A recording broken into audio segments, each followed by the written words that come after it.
grab a seat, sip some wisdom, and stay a while. This is the Prosperity Lounge, where growth gets personal.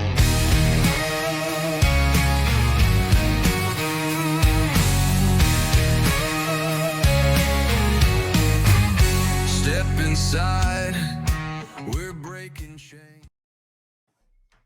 Before someone leads hundreds, before someone runs multiple businesses, before someone becomes president of a service organization, there's usually a table somewhere. Breakfast table, a Rotary table, a boardroom table, a kitchen table. Leadership doesn't start with a title. It starts with proximity. Today inside the Prosperity Lounge, we're talking about business ownership, service mentorship, and why leadership always starts at home. So welcome to the Prosperity Lounge, where growth gets personal. I'm Joey Ruffalo, best-selling author, business growth strategist, and founder of the Prosperity Lounge, where we talk about business, leadership, money, mindset, and building lives on purpose. Before I get started, I want to talk about and say thank you to our show sponsors. If you're watching us on YouTube, please thank you. As always, go to the Prosperity Lounge YouTube channel at the Prosperity Lounge. You'll see some QR codes on the screen. Our first sponsor, of course, is our friends at Bello Business Solutions. BelloBusinessSolutions.com. Use the code Make Business Make Sense for a free consultation. Everything business. I think they're doing tax stuff. They're doing business formation. Anything you want to do to start with a business, or if you have a business and you need it checked, go see Bello Business Solutions. And then, of course, our friends over at LaPera Insurance.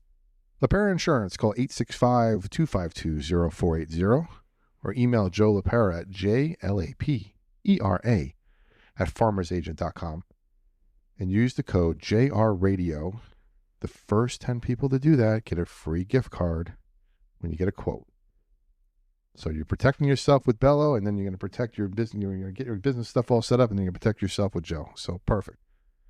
Next, we got our friends over at Lagos. Lagos.com. Use the code on the screen. Get a 60-day free trial of the #1 Bible study software, tools, books, everything. It's great for this season of life that we're in right now. We're in the Lent season here, getting ready up close to Easter, so brush up on your skills, reading, learn some more. They're giving a 60-day trial to our listeners. Usually it's a 30-day trial, so take advantage of any of their packages for 60 days, especially their most expensive one. You get full access to their system. Take advantage of that today. Use the code on the screen for a 60-day trial. And lastly, Pure and Easy Tea. Pure and Easy Tea. It's our buddies over there. Revitalize your body, refresh your mind, and nourishing wellness, one steep at a time. Use the code on the screen to get a special offer and special rate on their products. And then lastly, if you want to support the stream, which I hope you guys do, you can go over and buy me a cup of coffee, as they say, coffee. That was my Northeast coming out at you. I apologize. Every once in a while it slips through, and maybe I'll try to do Southern next time. I'm not sure, guys. But buy me a coffee if you want. Help support the stream. And, if you have any businesses, if you're a business that wants to connect with me and wants to advertise on the show and be a part of the Prosperity Lounge, please feel free to send me an email at Joey, Joey, at theprosperitylounge.com. We always appreciate our sponsors for supporting conversations that strengthen families, businesses, and communities. All right, now on to today's guest. I know you guys have all been anxiously awaiting today's guest. All right.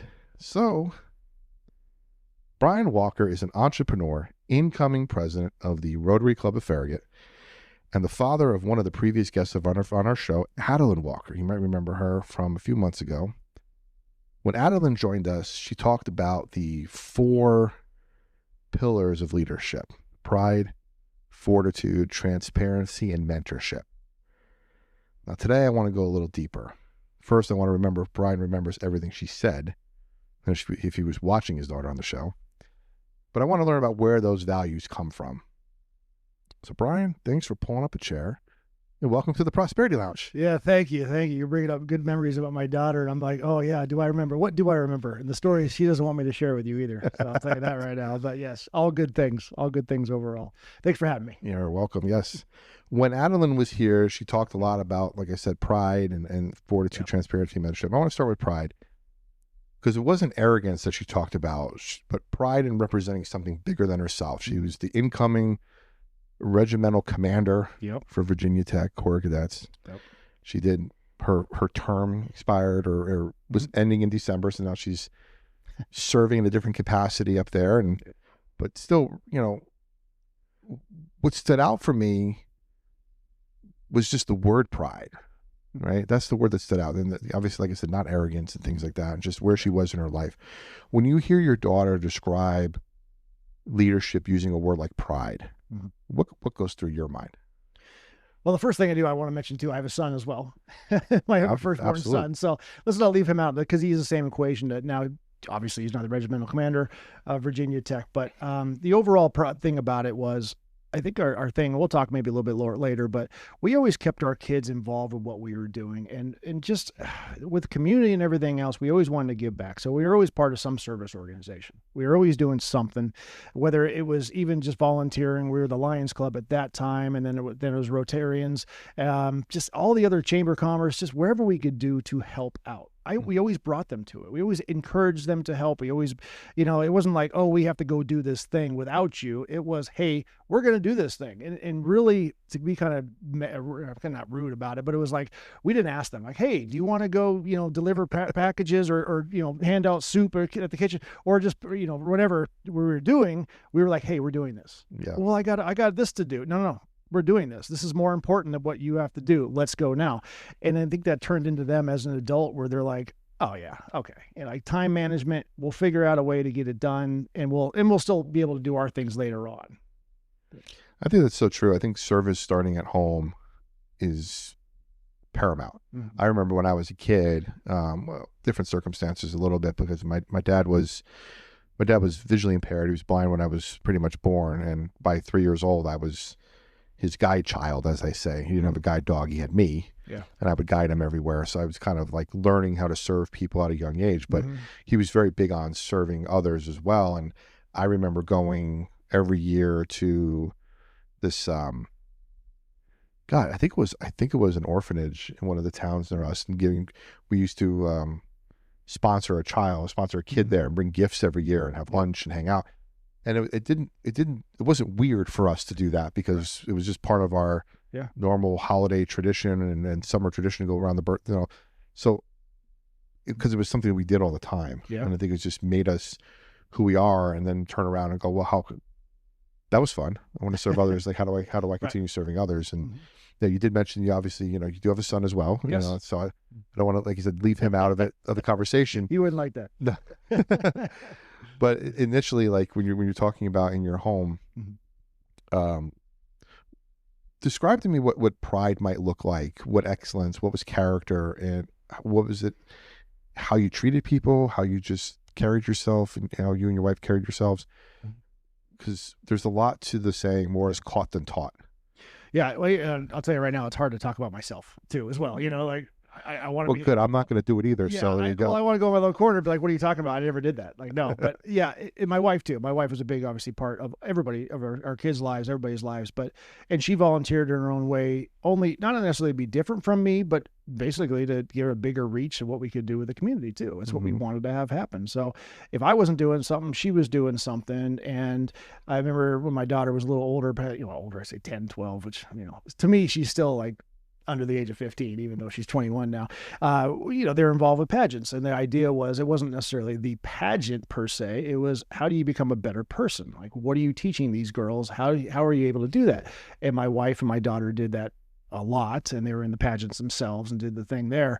And so that was a good way to give back, because not only it helped them, but it was turn around and help the other person right behind you too. And we were very happy with that one. So it came down to character too, where everybody's watching you at all times. Whatever is going on, whatever's happening in your life, put a smile on and make sure it's done right. And remember, it's not about you. You're not the center of the world. Help somebody else before you worry about everything else.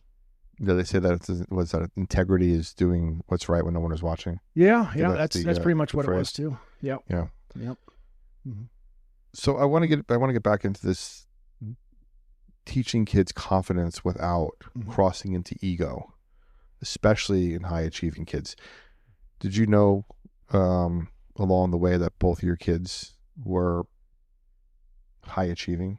Yeah, overall, and here's a good reason for that is I think that kids need to be kids, right? They need to have their time where they can play on the playground and just worry about being a kid and do all that stuff. But it's also the interaction with adults too. So we brought them around, and we never shied away from introducing them to people and saying hi and involving in the activities that we were doing. And at that time, I was really building my business and doing so. I was involved in other clubs, not necessarily service clubs, but different clubs. And we brought them to the things that were appropriate for the kids to go to. And we said, hey, this is so and so. This is so and so. Make sure you shake hands. Make sure you look at them in the eyes. Make sure you have a conversation with them. And so we didn't like just put them behind us and go play on your Game Boy or your other computer or your laptop or your phone. Right. We didn't do that. We said front and center, and they're like, I want to go do this. I'm like, yes, cool, that's great. We're going to do that in an hour when we're done at this event, when we're done with that. And so they learned patience, they learned how to talk to adults, and they learned how to communicate in a way that helped them down the road. So service is great, but if you can't talk and communicate with others, and you always shy away, that's a problem with kids and growing up. And I think we're seeing that a lot of it now, and we just didn't want that to happen to our kids. I think that's very true and very important how you talk to kids, because there's, going back to one of our earlier episodes, our first episode, we had Gracie from Baked by Grace on. At the time, she's 15 years old, home baker. She's just going to be opening up her own brick and mortar in the next month. At like 15, 16 years old. Right. Right. That's awesome. So it's about how you speak to kids. So you can talk to a kid and be like I don't really want to imitate, like, it's not like a goo goo gaga kind of thing. Yeah, right. Right. But it's more like you speak to them like a 10-year-old and go like, hey, buddy, really good job. Or you just speak to them like, hey, man, that's awesome. Great job. How you doing? Like, talk to me. I lean back to a conversation I had with my niece. My niece she's 10 now. I actually have it recorded on my phone. It's funny. I think she was 7 at the time.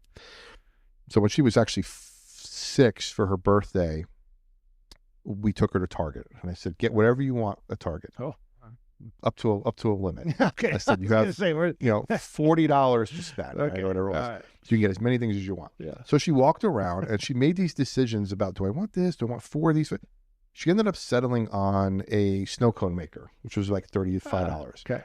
The reason she settled on a snow cone maker was because she was going to make snow cones and sell them in her driveway to make more money so she can go back and buy more toys at Target. Because eventually she said she wanted to buy Target, meaning she wanted to own Target. Oh. That was her goal. Oh, okay. That's a good target to have. So she was 6 at the time. 6. So we decided that we were going to build a business plan. Okay. And I spoke to her about, I told her what a SWOT analysis was. At 6 years old. Wow. Yeah. She's like, what? And I said, what are your strengths? What are your weaknesses? What are your opportunities? And she asked some questions about what those meant. And I explained them to her, and she drew one up. And then we had a whole conversation about cost and how much things were going to cost and how much she was going to charge and what she was going to do this and who she was going to give discounts to and the sizing of things.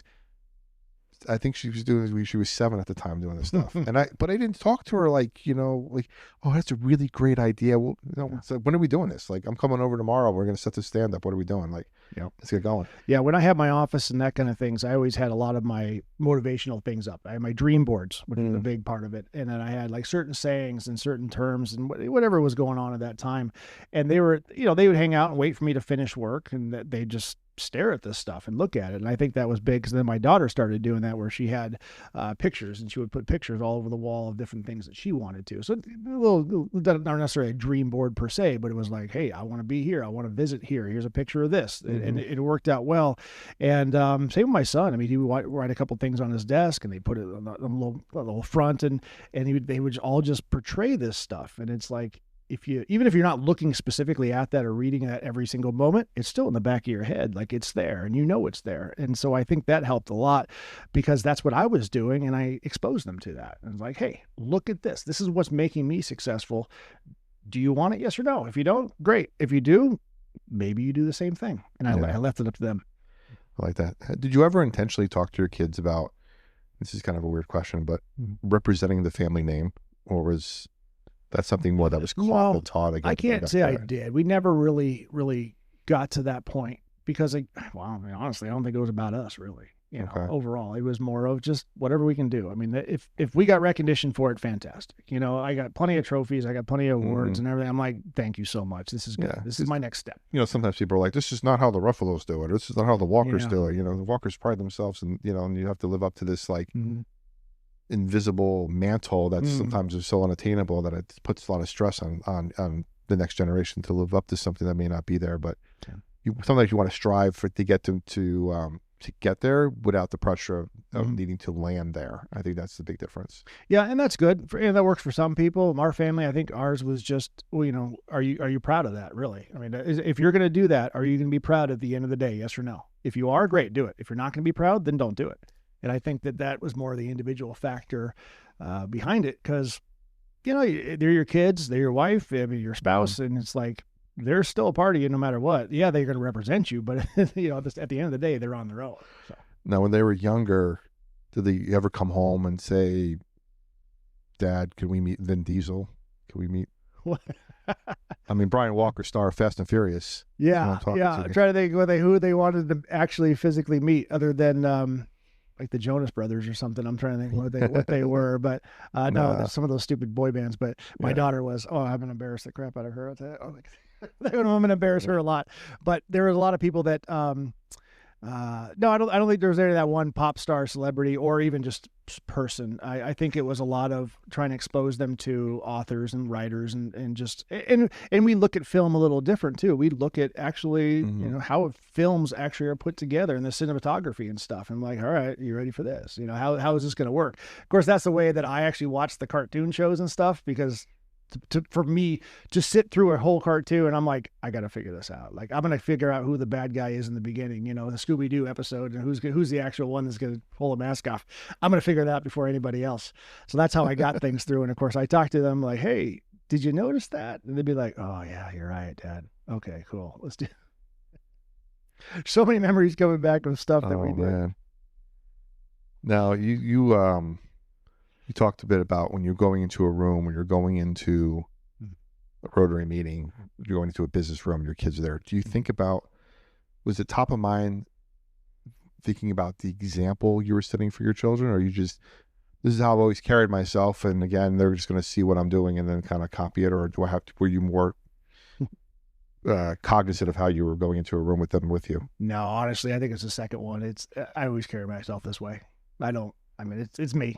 I mean, that's it. And I think that actually helped with the kids too, because they'd see me in public and they notice, hey, I'm the same person in private. Like, that's it. That's a dad. Again, back to the voice thing, Sure. Like I talk to an adult one way, I talk to my kids the same way, because I'm like, you're going to be at this point where you need to do that. So I did not do, the child babble or anything else. I spoke directly to them. And, so no, that's it. That's what you get with me. If you know me personal afterwards, that's it. This is what you get. So they saw that. Now, you didn't start out on entrepreneurship. You had a criminal justice degree. You considered law enforcement, and then life pivoted for you. Walk us through the moment where you had that pivot point and what was going through your mind at that time. Yeah. So I grew up in a small town in New Hampshire. And then when I graduated high school, this is like June of 96, in August 2nd, I decided, I didn't decide, but on August 2nd, I left New Hampshire and I went to Southern California. This is back in the days when like just TV was on there. Beverly Hills 90210 was the big show. And I said, I got to go to Southern California because that looks awesome. Palm trees and beaches and everything else. So I left my small town. I said, I just need something different. I need that blank slate where I can say, hey, who am I going to be in the future? So I went to college, and then I went to Cal State San Bernardino, got my criminal justice degree. And throughout the way, I became big member of my fraternity. I was president my senior year, that kind of thing. And then the real world hits you. And I went out in the real world, and it's like, here's my degree. Look at this. Here's my piece of paper. Hire me, so I tried out for the CHP, for two different sheriff counties. I think in the local police department as well. And without getting the whole story, I just say I didn't make it.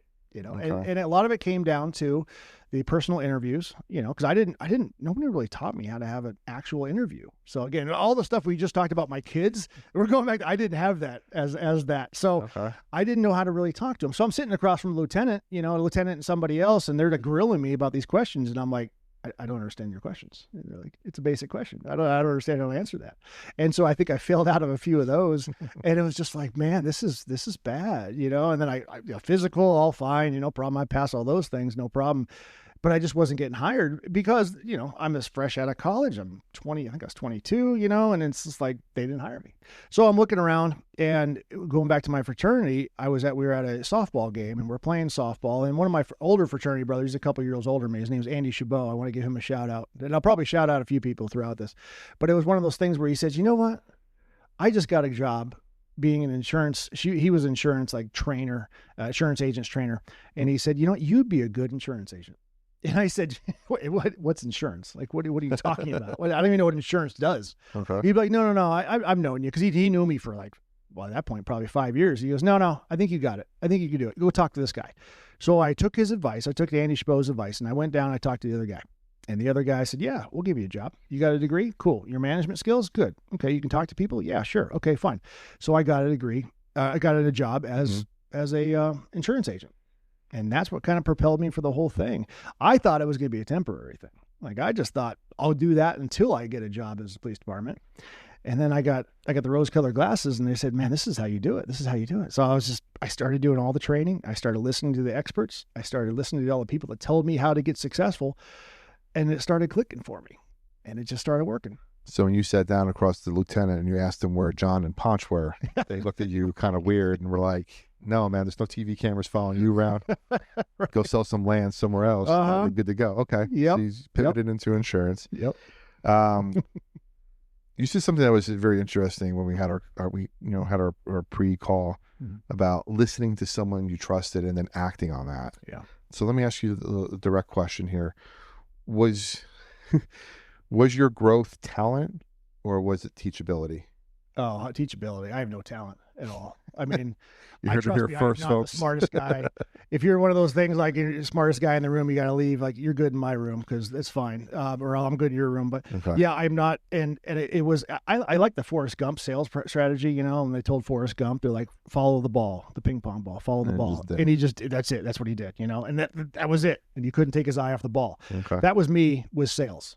And I went for it, and I said, fine, I'm doing it. And then I got a mentor named John Denver. Okay, not the singer, not the... Country Road. Yeah. No, the real name is John Denver, and I actually passed away last year, but he took me under his wing only because I asked. I pretty much begged him to it. And what it was is I was at that moment in my life, I was so grained into working in sales that I had all the spreadsheets, I had the dream boards, I had everything, I had graphs, and this was this. How long was my phone call with a client? How many sales did I make that day, that hour, that minute? How many phone calls did I make that day?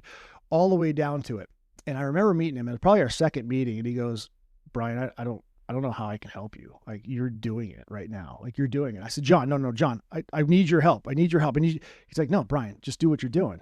So basically that became a kind of a lunch and do a coffee, either coffee or lunch day for the next probably like 4 or 5 years. And it was, the biggest thing about being a mentor is he listened to me. And so as the mentee, I just poured it out. And that was like the first time someone actually did not say anything and just let me absolutely just lay out all of my plans and dreams and everything I had, putting all the numbers, and John just listened to me. And I think being a mentor as he did, that was probably the most important thing because it helped me immensely. Did he help me like financially or, numbers wise? No, he didn't. But he just allowed me to tell him what was going on. And that made the most of me. That was huge. So if you ever get in that position, just listen to your mentee. Absolutely. You said that it was you just needed someone to listen to hold yourself accountable. Yes. And I want to pivot back into something that Adilynn had talked about, and it was one of the final pillars of leadership was mentorship, and that was the one that stood out. Yep. Mentorship, was that something that you intentionally prioritized for your children, or was that something that they maybe absorbed by proximity? They always knew I was available to listen. for that same aspect, because Mhm. I turned it back on them. I was like, I understood what John did for me, so I tried to do it with them. Now, honestly, they didn't talk to me a whole lot just because I was dad. Mm. And they saw me as dad, even though all the other stuff, they still saw me as dad. So Sure. they couldn't really pour it. And I think a lot of them, I think both of them actually kind of wanted to secretly do better than me, do a good job Sure. without my help, which is fine. That's fine. But that's what they wanted to do. And so that was really nice. And I believe that they did have a good Mm-hmm. conversation with a lot of people. They were heavily involved with sports. So they had the coaches that were very involved in their life. They also did extracurricular stuff too. We'll get to it, but we own some other companies that they had really good relations with the employees, and were able to talk to them as adults, Mhm. not as a 12-year-old or 15-year-old or even an 18-year-old. They were able to have the conversations as adults all the way through. Continue on the conversation of mentorship with exposure in rooms like Rotary, Chamber, Toastmasters, leadership circles.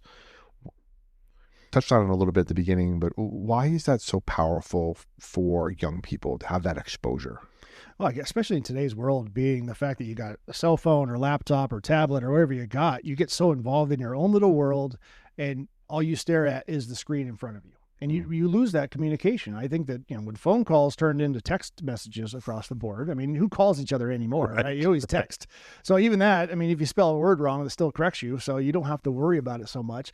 You basically don't have to actually write down all of your feelings and adjectives and verbs and adverbs. So I think people lost the word to communicate. So the fact that if you get a mentor that you could actually give a message to and say, hey, this is what I want to do. Mm-hmm. That's huge for young adults and for people growing up, because people don't have that. They don't have that skill anymore, unfortunately. And we're all the age of, before cell phones, and that we grew up before that, which I'm very glad for. And I feel bad about this next generation that won't not know what it means to have a cell phone.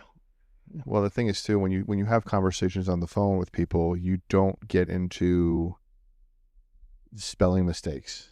Right. A lot of times you see people in a text message or a comment on Facebook or even an email, they move past what the context of the email or the meaning of the email and focus on you said you're wrong.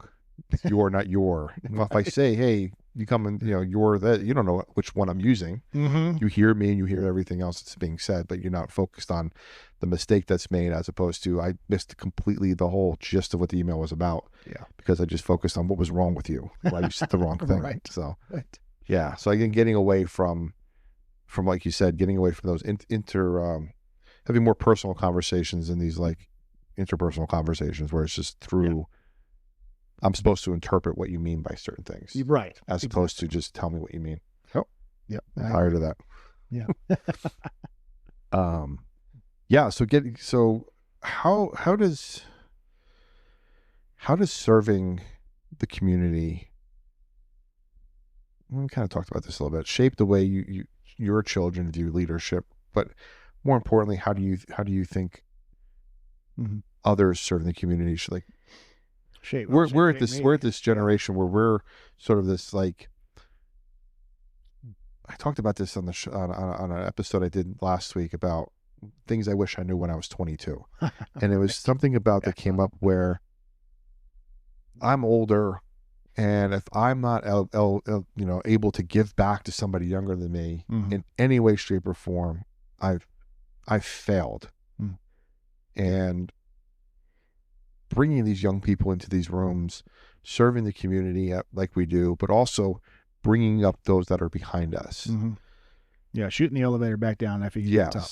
Riding the elevator up with them too, even sometimes, right? Right. How does that shape the way children view leadership, do you think? Shape leadership, yeah.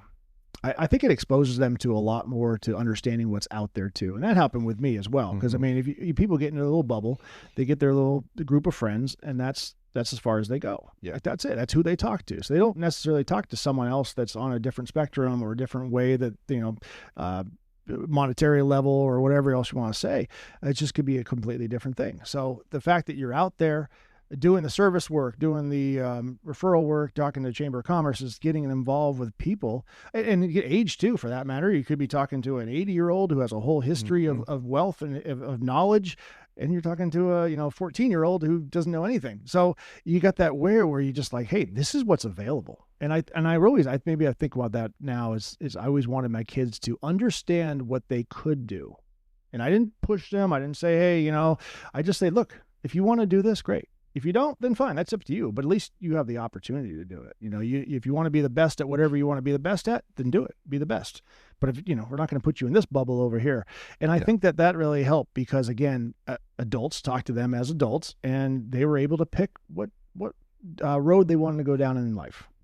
Now you mentioned something in that about service. Mm-hmm. You are the incoming president of the Rotary Club of Farragut. Mm-hmm. Rotary's big motto is service above self. Yep. For you particularly, what does service above self look like? Not practically, I mean practically, but not philosophically, because you can just anybody can spew anything about what it means. But what does it look like in action? I think it just when you imagine that again, you're not the center of the world. Okay. Maybe I'm tired today. Maybe I just don't feel right. Maybe I'm sick. Maybe I'm busy. Maybe I'm going on some trip tomorrow. It's a matter of comes down to, this person's more important or this person's depending on me. I can't, let them down. I have to be there and I got to be there on time. I got to be able to show up, do what I'm supposed to do, expectations met, and then be able to move on. And I think that a lot of people get in that thing where like, oh man, traffic could be really busy. Oh, it's raining outside. Oh, this is, geez, the dog just threw up. I got to stay home. Service by self is, screw. I'm still going. I'm still going. They want me there. I have to be there. I signed up. I told them I would be there from this hour to this hour. You go and you just do it. And, there's so much to be able to do with it. And again, we're talking about Rotary, but I mean, there's so many other service organizations that fit. You just got to fit your personality too, and you got to enjoy it. And I think that as long as you enjoy what you're doing, you never work a day in your life, that old saying. Yeah. And I think that's what it means. And two, I think you just put it into your actual day-to-day life where it's not something I just show up and I'm like, oh, today I'm going to do this. No, it's part of my like, okay, this is the day we're doing that, here it is. This hour is this. And we just go and do it above me. Yeah. There's I don't know if it's in the Bible or not. It's probably biblical in some sense. I've heard it used in that context of the open fist versus the closed fist. Mm-hmm. And if you have a closed fist, you can hold on to everything, but nothing can get out, but also nothing can get back in. Yeah. If you open your hand, yes, things can get out, but everything can get back in. So when you're talking about service above self, it's that open hand policy where you are reaching out and you are giving of yourself, but you're also going to receive back. Mm-hmm. Whether that is in just a good feeling or down the line, people can reach back out to you and help you in some way, shape, or form. But if you're closed off, you're closed fisted, you can hold on to all your stuff, but you're never gonna be able to grow. Yeah, it's very true. I think so, and I hope so. I hope that I asked both my kids individually whether I had them with a closed fist or an open fist. See what happens. What they say. Be careful how you word that. That's what I said it that way. Yeah. Okay. So number 3, one of the things Adilynn talked about was Fortitude. And we kind of talked a little bit about that with your career pivot. Fortitude being showing up when it's hard, standing firm when it's uncomfortable. For you, where was your fortitude tested the most? Was that in early career pivots, business risk, leadership roles? Hasn't been tested yet? I like to think I'm pretty been tested, but geez, there was a time, let's see, I must have been 6 or 7 years in the business. And this is kind of one of those things. 6, 7. Sorry. Okay. Sorry. Maybe 7 or 8. Where I rented my place, my office. And this is kind of the thing. I was renting an office for my insurance business, and the rent had gone up. My lease had come up or whatever. It was a kind of a weird thing. And the rent went up, and I said, gosh, this is terrible. I don't want to afford this. There's no more benefits, but it's going up. Like, I'm doing good, but I don't want to add this thing. And so my buddy of mine, his name is Phil Percival, a good friend of mine. We still talk all the time. We still go vacation all the time. He goes, you know what? Why do you rent? Why don't you just buy? I was like, what do you mean buy? I can't buy. He's like, no. He basically said, I believe in you. You can buy something and do better than renting. And I was like, you believe in me? Well, that's cool, Phil. Thanks. So, of course, he was a real estate agent. I should throw that in there too as well. So he actually found me a building that it was a lot bigger than what I had. And it was one of those things where I was in a little office, whatever, 800 square feet, something like that. And then here's this building that I'm going to buy on a half acre, 4,000 square feet, just huge number of offices, kitchen, bed, 2 bathrooms, this whole thing. And I was like, I can't do that. Like, no way. But you know what? Phil and John were like, yeah, you can do that. You can do that. Sure. So the Fortitude was like, I need to take that step where it's out of my comfort zone and move on to the next step, not because that's what, wanted of me, but because that's going to better my outlook and what's going on. So I ended up buying this building. Wow. And it ended up turning one of the best things I ever had, because I was able to turn around and figure a way out that I could actually rent the other spaces that I wasn't using and actually make more money off the rents and all the other things that were going on than I was paying in rent. So I flipped the script on that one. And here's the fun thing about it is my kids were completely involved in this. And actually, because when we went in there, not when we cleaned it, of course, because there's a lot of stuff, just business to business, you had to clean it, move things around. We made offices. We physically built offices, and there's actually time capsules in the walls for my kids because they were actually doing the work there. Wow. Now they're in their mid, again, probably 14 to 11 years old or 12 years old, around that age. So we weren't expecting them to hang the drywall or anything, but we were expecting them to help out and do stuff. So they saw it, and then they saw the vision. And then again, that was early on in the career. Later, 5, 6, 7 years down the road, they saw what actually happened when they were in their late teens, and they're like, oh, this is what Dad and I built. We did this together. And this is what's benefited our family so much. We were a part of it. And that's what I got into it. I could have hired a contractor to do it. I could have, I could have done it myself on my off hours, but no, I involved my family, not only for cheap labor, but the fact that they were there to help out. They saw me working hard, sweat equity, and they realized, geez, this is what our family benefits from. And we were able to do that. So that was the first building that I bought. And that was kind of cool to do that. When you think of your children and you think about the lessons that they're learning through this process, Yep.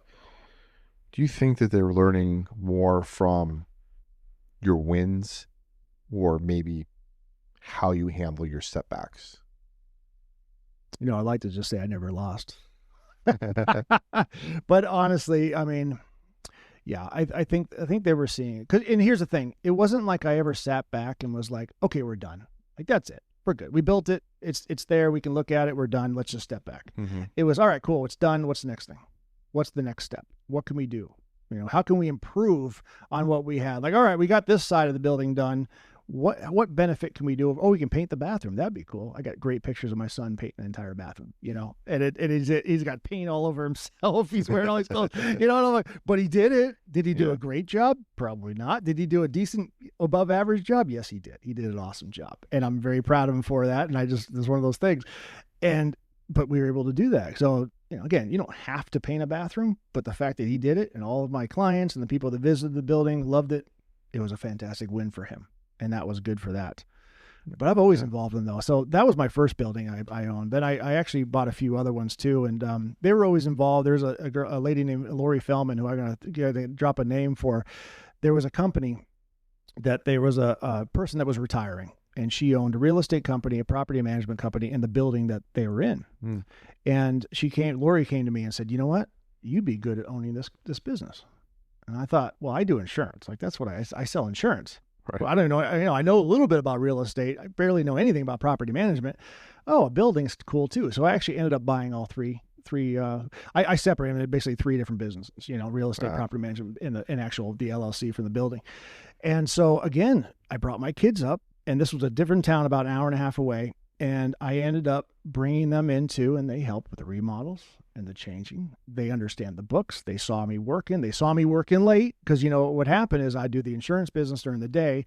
And while I was catching up, while I was learning, while I was fixing the books while I was cleaning up everything and understanding how the books worked, my kids were like, oh, Dad, you're working really hard. Can we go get you something to eat for dinner? Can we leave? Mom, Dad, and brother and sister mom and brother and sister would leave, go get me something to eat, and come back. And they'd still see me working there late at night after dark and be like, okay, hey, Dad, you've been working pretty hard. You want to take a break? I'd be like, all right, let's take a break. and then we go do something fun, Yeah. but they just saw me working that hard. And thankfully with time management, I was still able to coach and do all the things for them and be at every single, whatever they were doing, because I was just time management. And that was the hard thing. Prioritizing. It was. And then we did a bunch of flips too. We started buying with the real estate insurance, property management. We actually started buying a bunch of homes, flipping them. We flipped a condo too, and the kids were all involved.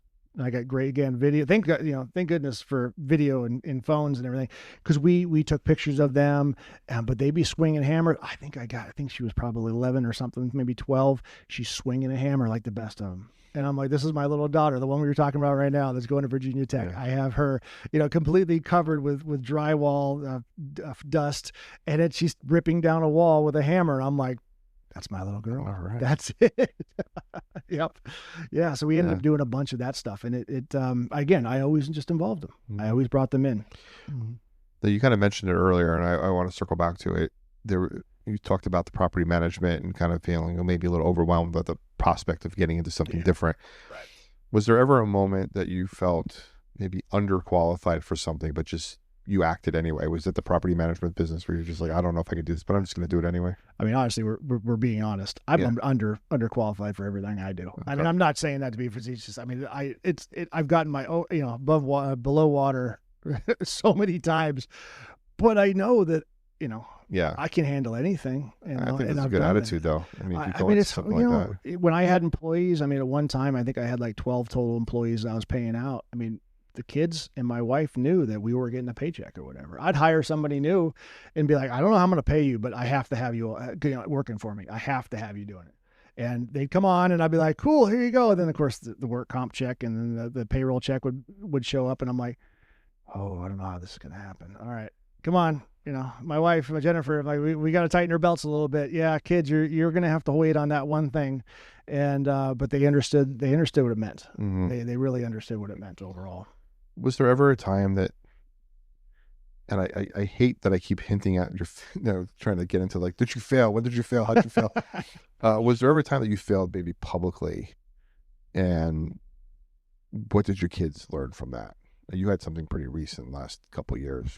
You're totally bringing. I don't want to get into it too much. About the election? Well, yeah. I mean, you put yourself out there, and obviously a situation comes up, and Yeah. So, life changes as every book, and I've learned that as I get old. It's like things change. There's different chapters in life, and with them kind of being on their own, my son went to college. He went off to college because he went to a different state for college. My daughter went off, and it was time for me to just kind of get out of my shell and kind of just plant my flag and say, this is where I'm at. And so, I ran for office. Obviously didn't go the way I wanted it to, but at the same time, I think that along the way, I met a lot of good friends that I have that, of course, aren't paying attention right now, but a lot of good things going for it. And I made the best of it. And I think that it definitely kept me up at night. I'll tell you that right now. It kept me up, but it was good. It was good. And I wouldn't change a thing. And, better things to come on that aspect of it. But if that's my worst failure in life, I'll take it. Yeah, but you carried forward, and I think that's the important thing is your kids see you fail at something, or not succeed at that moment, because there's never, if you failed, it's different than not succeeding in that moment. That's what the mindset I'm trying to do. No's are not no's, no's are not right no's. Exactly. Yeah. And two, I mean, if you're going to get one sale every 5 no's, well, that's just one more no on the way to the yes. Exactly. So seeing that and pushing through and having that resilience and that fortitude to move through. Final thing she talked about was transparency and accountability, and talked about transparency and being honest as a leader. In business, transparency can be very risky or could feel risky. Yeah. How do you as a business owner, or how did you, I mean, you're by yourself now essentially, right? But when you had a team, how did you balance honesty with authority? Well, I'll tell you. Okay, that's interesting. That leads, So one other company that I had, my wife and I was a hobby was martial arts, and we got into primarily Taekwondo. Got us into it. Then we did jiu-jitsu as well. 13, 14 years into doing that, my wife came to me and she said, "Hey, let's open a martial arts studio. That would be fun." Okay. So it was one of those, all right, well, okay, how do we do this? This is a completely different step of doing everything. You acted out. Yeah. Okay. We're like, all right, so you want to talk about authority and the other words you used. It's like, oh, okay. All right. So we ended up starting from scratch and we opened a martial arts studio. And man, we just got going and we got going. So now, here's me. All right. I'm not a big kid. I'm an only child. I have no brothers and sisters. So I don't have like the younger generation or whatever I'm looking at. I really don't have any cousins that are that age that I'm around. So I'm there and now they put me on the floor teaching 3 and 4-year-olds.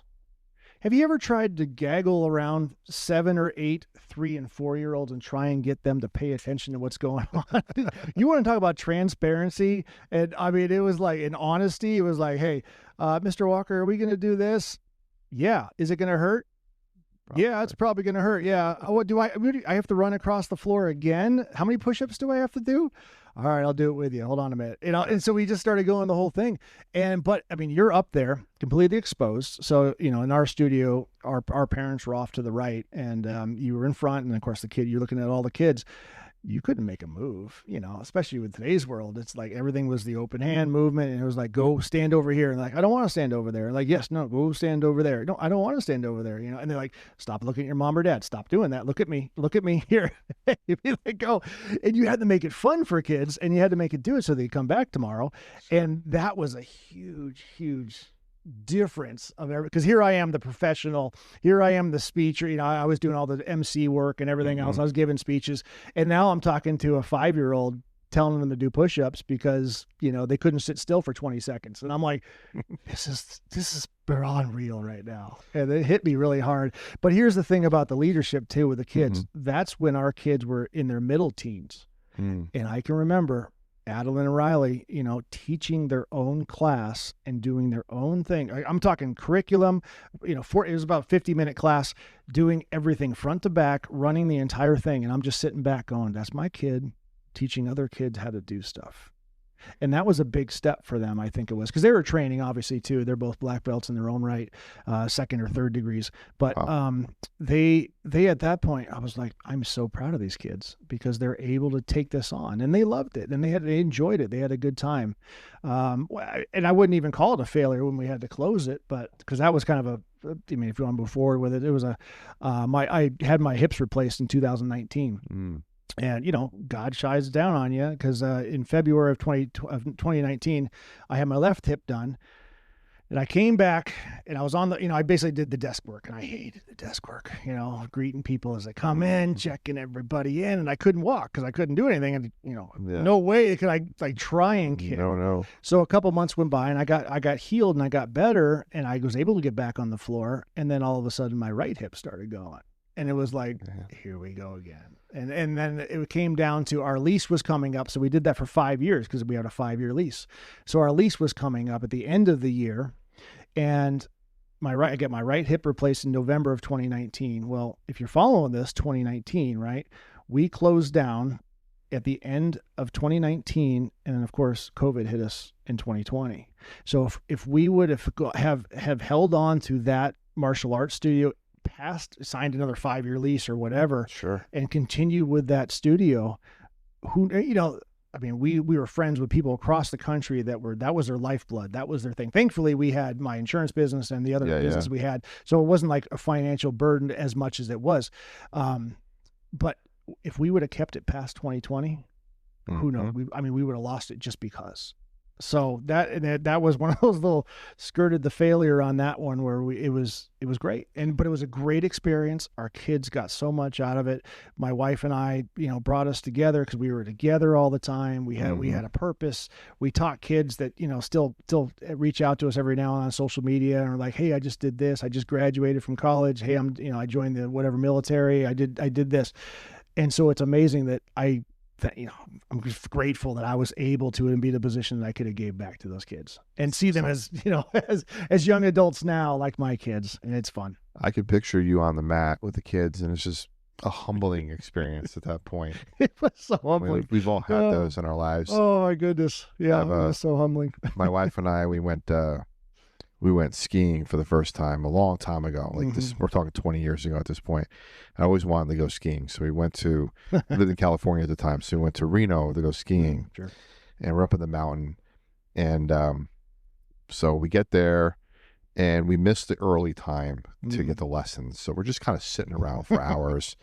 And it's an unseasonably warm February day, but we're dressed like it's below zero. So we're just like taking layers off, just hanging out, getting tired. And then it comes time to our lesson. We do our lesson. And the instructor looks at myself and my wife and he says, "Hey guys, everybody else, go on the lift. You guys hang back a little bit.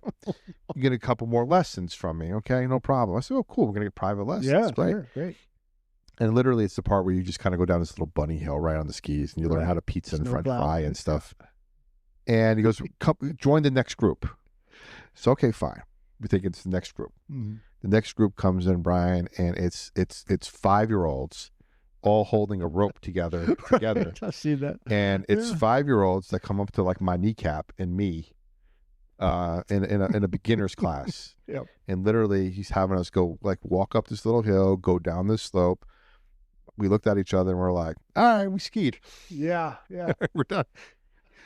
Meanwhile, my sister-in-law and husband, like, they go down the thing once and like, "Hey, did you guys have fun?" Like, "Yeah, we were with the 5-year-olds over here." That's how humbling it was. Yes. To be, you know, it really is. Failing at something or not succeeding at something and then really being humbled by the experience of. Well, it's funny when they beat you too. Like we were playing Duck, Duck, Goose, and they literally can catch you from behind. It's like, wait, how are you that quick? You know, or they actually outrun you or move around faster than you or kick faster, and you're like, wait, you're 5. Stop it. But I think in that moment, you know, we kind of looked at it, and I think as a leader, you kind of look back at moments like that, and you can either be very angry about the fact that you weren't successful at something, angry about the fact that maybe somebody put you in a box that you didn't think you were in. Or you can be humble and about it and move on and go, "Well, I'm not where I think I need to be. How do I get better at this so that I don't have to be in this situation again? Somebody is telling me I'm not ready for something, but they're not shutting the door on me. They're giving me more opportunities to improve." Yep. And I think as a leader, regardless of how I look back at the guy, and he was just like, one of those like cool ski guys, man. I still remember his name. His name was Katz. Katz. Katz. Of course it was. And he looked like just one of those like 1980s rom-com ski instructor guys, right? "Hey, dude, man, you guys just gonna go over there and hang out with the next class and all." And I'm looking at this guy like, "What are you talking about? I know how to ski. You just taught me." And it's like, it's really a humbling experience when somebody tells you like, "Yeah, you're not ready for it yet, but we're gonna get you there." And I think how you receive that information really determines how good of a leader you could be, and then how you can really lead others as well. And I failure or success, I look at it as just close the chapter. Yeah, that was it. We did 5 years of it. Cool, we're done. Yeah, it's perfect. Move on. Timing. What's the next thing? You know what? That was it. Yeah. So we are getting pretty close to the end of our hour together. Really appreciate you being here. We covered all the 4 pillars that Adilynn talked about because I really wanted to get into that, which was pretty cool. I did have some audience Q&A questions for you. When I said, "Brian's coming on the show," I had some people email me a couple questions. A lot of people email me why. Why have me on? This one here was from Alex and Farragut. "Why Brian?" I'm not sure what that one was about, but we'll skip that one for a minute. Yes. Okay. I don't know that guy. Yeah. Tom from Knoxville. "How do you expose your kids to leadership without putting pressure on them?" Yeah, I think we talked about in the beginning of this hour. It's you just do it. You just bring them. That's it. I mean, at first they're going to be in the back. They're going to hide behind you. They're going to hold on to your leg, hide behind your coattails. But the more you expose them to stuff, the more they get comfortable at it, and they're like, okay, it's not that scary. Right. I can talk to an adult. So you just continue doing it. And again, you make it a part of it. We're doing this. I'm not asking you. I'm telling you, we're doing this. This is what we're doing. Good. Move on. Yeah. Melissa wants to know, what's the biggest mistake parents make when raising high-achieving kids? Oh, wow. Yeah, high achieving. Well, high achieving is depending on how you look at it. But yeah, the biggest mistake, again, I think would allowing them, it's going to be, I'll give you 2 answers. Weird. Not allowing them to be kids and then making them be kids. So what it is kind of like you hold them back And, you don't let them play in the playground. You don't let them act up. Like, there's some points when you go to a restaurant or you go to a social event and they just start going, running around, they're yelling and everything else. But you know what? Take them outside, give them 5-10 minutes, have them do all of that. And you tell them, all right, good. Now you got that out of your system. We're going back in. And now you're going to act this way. We're in this environment. This is where we're at now. This is how we're going to act. And then, but you let them be kids and do the thing. And then you bring them back in. You tell them this is where we're at, and you do the thing. Karen from Maryville wants to know, how do you know when it's time to step into leadership, even if you don't feel ready? Oh, geez. Yeah. You just do it. Oh, honestly, when you put yourself out there and when you join clubs and you do things for the right reasons because you want to do things, you want to be involved, people ask and they see you and they, hey, you know what? You'd be good at this. I think that's what I kind of said earlier is all my friends, which all these people, whether they're friends or just business associates, they're like, you'd be good at this. You should take over. You should be in charge of this thing. Just don't tell them no. Just say, yeah, I'll think about it or yeah, I'll do it. That's important. And I think if you're going to put yourself in a situation where you're going to do it, leaning back on those people who put you in that situation for help and advice and accountability and mentorship as well, because if they're seeing something in you that you're not seeing in yourself, you might have to ask them a few times, why? Yeah, right. What are you seeing in me? Mm-hmm. And how can I bring that out in myself more? Because the worst thing you want to do, Brian, is somebody tell you like, hey, Brian, you should go buy that building. And you go buy that building and then you call them up and be like, hey, and you never hear from that person again. They block your number and you're like, did they just dupe me? Something 100%. Yep. So if you got those people around you, it's building that accountability circle. It's building those 10 people around you that you want to be around, that you're I always say you want to be the dumbest guy in that circle. Yes. Yep. 100%. All the time. As soon as you become the smartest guy in the circle, you got to find a new circle. Mm-hmm. All the time. Agreed. Awesome. Well, we got our 10-question rapid fire round for you. He would not give this to me earlier. No. Every guest gets 10 questions. Friday night's questions are specific to you. Mondays and Wednesdays on the show, everybody gets the same 10, but Friday nights is a little different. You ready? No. Okay. All right. First thing that comes to your mind. One word that defines leadership. Coachability. One trait every business owner must develop. Wow. Coachability. No. Flexibility. I would say flexibility. Okay. One leadership habit that compounds over time. Time management. What builds trust fastest? Showing up on time. What destroys trust fastest? Other than not showing up on time. Just not being true to your word. Okay. One value you intentionally modeled at home. Well, sorry, one model One model you intentionally modeled. One value you intentionally modeled at home. Show up. I mean, just be there. Be there when you're needed. The most important lesson mentorship taught you. Listening. Big time listening. Okay. One leadership weakness you had to overcome. I can't say no. That's a hard one to overcome. It really is, if you really think about it. Yeah. Okay. One thing communities need more of right now. Ways to communicate. Now, before I get to my last question, I do have a couple other ones I'll throw you. I'll give you bonus points. Sorry, I thought I passed. Oh, you did fine. Okay, good. This is kind of silly ones just to kind of make you feel a bit better. Oh, okay. Coffee or tea? Coffee. Book that shaped you the most? Oh, The Automatic Millionaire. One word that defines fatherhood? Love. Biggest lesson business taught you? Be humble. Something your mentor, John Denver, taught you? Man, he was so good. Oh, man. I miss him. I'll tell you right now, I miss him. Just hearing his name again, I miss him a lot. One thing he taught me is be true. He was always himself. It was amazing. One thing every young entrepreneur needs? A mentor. Okay. And finally, what is your personal definition of prosperity? Being able to do what you want when you want to do it. I mean, it has nothing to do with money. It's simply a way, because you don't know, what I want to do maybe differently what you want to do, but just doing what I want to do, being able to wake up and say, yeah, I have this moment where I'm going to do this and be able to accomplish it. That's my prosperity. That's awesome. What's next for you community-wise besides you got Farragut Chamber? You're now the incoming Rotary. Yep. Rotary Chamber. What's next for you probably? No.